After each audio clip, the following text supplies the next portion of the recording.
WhatsApp guys, welcome back to our channel. और आज से हम स्टार्ट करने वाले हैं एको सीरीज को। जी हाँ, जानते हैं काफी टाइम हो चुका है इस सीरीज को आए हुए एंड काफी टाइम से हम इसे डिले करते जा रहे हैं। But as you all know, काफी सारी लेटेस्ट चीजें आ रही थी तो ये उसमें दब गई। बट एट लास्ट ये आपके सामने है। एंड रूमर्स तो ये भी आ रहे थे कि मार्वल की तरफ से इस सीरीज को कैंसिल किया जाने वाला है, लेकिन लकीली ऐसा कुछ नहीं हुआ एंड फाइनली ये सीरीज हमारे सामने है। So now, without wasting some time anymore, let's start the explanation of episode number 1।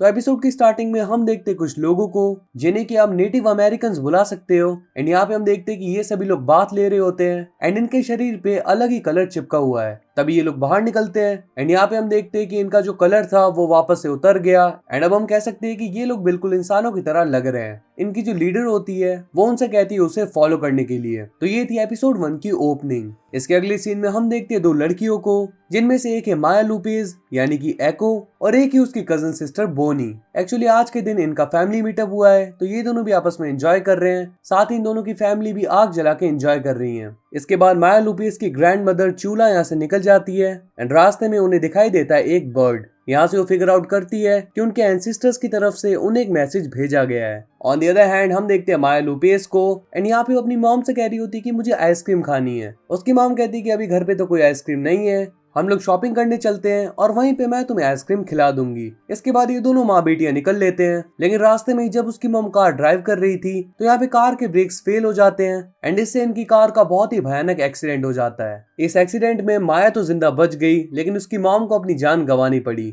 माया के पैर में भी कांच घुस गया था, जिसकी वजह से उसका पैर कटवाना पड़ा। यहाँ पे चूला आती है और माया के डैड को उल्टा सीधा कहने लगती है। वो कहती है कि मेरी बेटी ने अगर तुमसे शादी ना की होती तो ऐसा कुछ भी नहीं होता, आज मेरी बेटी जिंदा होती। साथ ही हमें ये भी पता चलता है कि माया के डैड ने उन सभी को जान से मार दिया जिसने कि उनकी कार का एक्सीडेंट किया था। वो चूल्हा से कहता है कि चिंता मत करो, मैं यहाँ से जा रहा हूँ जॉब के सिलसिले में, और वो जाने वाला है न्यूयॉर्क। अब यहाँ पे अंदर आकर वो अपनी बेटी से मिलता है एंड माया उसे बताती है कि मुझे मॉम की काफी ज्यादा याद आ रही है। डेफिनेटली उसके डैड को भी इस चीज से काफी ज्यादा बुरा लगता है, but as we all know इसमें अब वो कुछ भी नहीं कर सकता। इसके बाद वो माया को साथ में लेके निकल जाता है न्यूयॉर्क एंड माया की कजन सिस्टर बोनी भी उसके साथ आना चाहती थी, लेकिन ऐसा पॉसिबल नहीं हो पाता है। अब न्यूयॉर्क में माया का स्कूल में दाखिला हो जाता है, लेकिन यहाँ पे माया का पढ़ाई में बिल्कुल भी मन नहीं लगता था। एक दिन उसके डैड उसके पास आते हैं और उसे बताते हैं कि देखो माया, तो मार्शल आर्ट्स की ट्रेनिंग तो डेफिनेटली ले सकती हो, लेकिन साथ ही तुम्हें पढ़ाई पे भी फोकस करना चाहिए। तुम्हें काफी बड़ा इंसान बनना है, मुझसे भी बड़ा।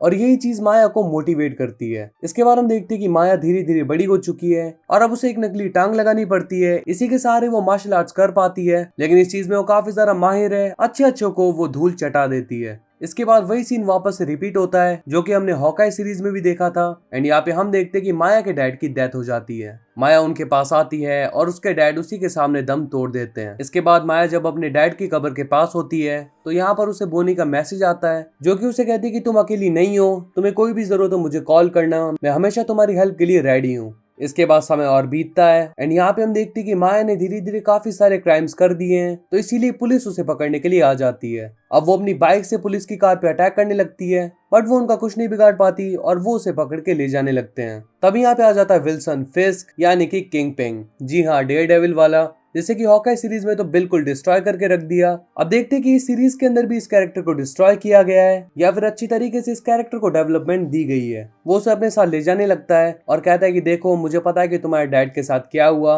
लेकिन तुम प्लीज उनकी जान को वेस्ट मत होने दो। मैं भी जब 12 साल का था तो मेरे डैड की जान चली गई थी एंड अब मैं चाहता हूँ कि तुम अपने डैड की जान को जाया ना जाने दो। तो एक तरीके से वो माया का यूज करना चाहता है अपने कामों के लिए। तो माया काम करने लग जाती है विल्सन फिस्क के लिए और अब यहाँ पे वो उसे एक असाइनमेंट देता है। उसे दो लोगों के साथ एक जगह पे जाना है जहाँ पे एक मीटिंग चल रही है एंड यहाँ पे वो लोग हैं जो कि विल्सन के इलाके में धंधा करते हैं, तो इन्हें इन लोगों को खत्म करना है। अब स्टार्टिंग में जब इन लोगों के बीच फाइट स्टार्ट होती है तो सबसे पहले तो माया काफी ज्यादा घबरा जाती है क्योंकि यहाँ पे काफी ज्यादा उथल पुथल मची हुई थी, लेकिन फाइनली माया अपने डर पे काबू पाती है और उन सभी को बुरी तरह मारने लग जाती है। एंड फाइनली यहाँ पे कैमियो आता है डेयर डेविल का। जी हाँ, पहले एपिसोड में ही डेयर डेविल का कैमियो। एक्चुअली डेयर डेविल भी यहाँ पे उसी पर्पस से आया था जिस पर्पस से यहाँ पे एको आई थी, यानी कि यहाँ पे जितने भी लोग थे उन सभी को मारने के लिए। तो एक तरीके से माया ने उसका काम इजी कर दिया, लेकिन इसके बावजूद डेयर डेविल और माया के बीच में फाइट होती है जहाँ पे माया डेयर डेविल को बहुत ही अच्छी टक्कर देती है एंड इसके बाद डेयरडेविल उसे चकमा देते हुए यहाँ से निकल जाता है और विल्सन फिस्क इस चीज से काफी ज्यादा खुश होता है। वो कहता है कि आज तक मेरे जितने भी लोग थे वो डेयरडेविल से कभी जीत नहीं पाए, यानी कि उनकी कभी इतनी हिम्मत नहीं हुई कि वो डेयरडेविल का सामना कर सकें, लेकिन तुम पहली हो जिसने डट के उसका सामना किया।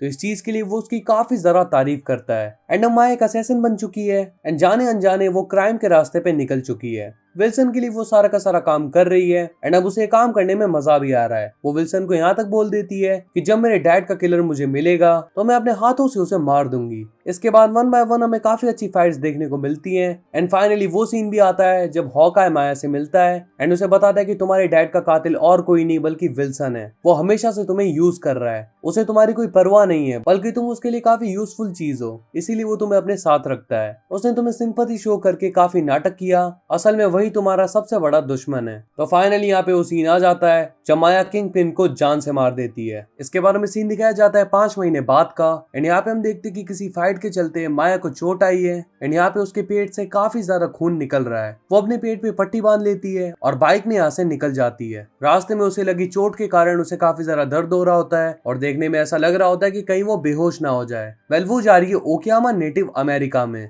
यहाँ पे वो पहुंच जाते हैं अपने बचपन वाले घर में जो कि हमने एपिसोड की स्टार्टिंग में देखा था और अब इस घर में और कोई भी नहीं रहता। यहाँ पे वो खुद ही का ट्रीटमेंट करती है, खुद की मरहम पट्टी करके वो सो जाती है और सपने में उसे दिखाई देते हैं उसी के नेटिव लोग यानी कि अपने एंसेस्टर्स। फिर जब उसकी आंख खुलती है तो बाहर से उसे आवाजें आती है। वो जब बाहर चेक करने जाती है तो यहाँ पे होता है उसी का कजन ब्रदर जिसका नाम होता है बिस्किट। वो उसे देखकर काफी ज्यादा खुश हो जाता है और कहता है कि आखिर तुम यहाँ पे कब तक आई हो। तो वो कहती है कि देखो मैं यहाँ पे काफी जरूरी काम से आई हूँ और ज्यादा टाइम के लिए वो यहाँ पे नहीं रुकने वाली है एंड वो नहीं चाहते कि किसी को भी पता चले कि वो यहाँ पे आई है। इसके बाद वो एक स्केटिंग क्लब में जाती है एंड यहाँ पे वो मिलती है हेनरी नाम के बंदे से। वो हेनरी से कहती है कि मुझे तुमसे काफी जरूरी काम है एंड इसके लिए तुम्हें मेरे साथ चलना पड़ेगा। इस क्लब में काम कर रहा वर्कर किसी को कॉल लगाता है और एको की इन्फॉर्मेशन देता है। वो कहता है कि मुझे किंग पिन का किलर मिल गया एंड अगर उस पर कोई बाउंटी है तो मुझे वो पैसे चाहिए। वेल एको हेनरी से मिलने के लिए इसलिए आई थी ताकि वो किसी डॉक्टर से उसका इलाज करवा दे। एक्चुअली एको के पेट में लगी हुई थी गोली। जी हाँ, इतनी देर से जो वो दर्द झेल रही है वो और किसी चीज का नहीं बल्कि बुलेट का है। तो डॉक्टर उसका इलाज कर देती है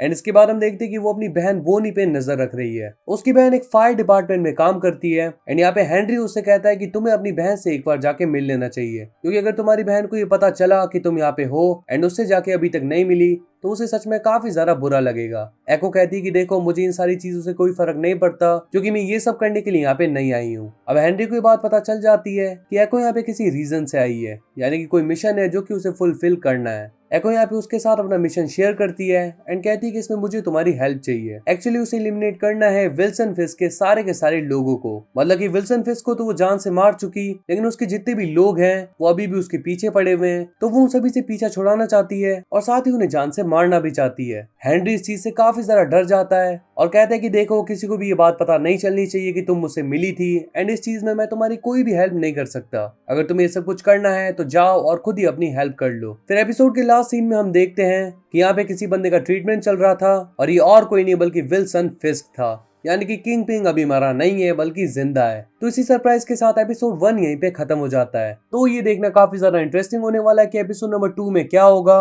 फिलहाल के लिए if you enjoyed this video then make sure to hit the like button and press the subscribe button if you're new in the channel. Share it as much as you can, and if you have any query just comment down and let us know.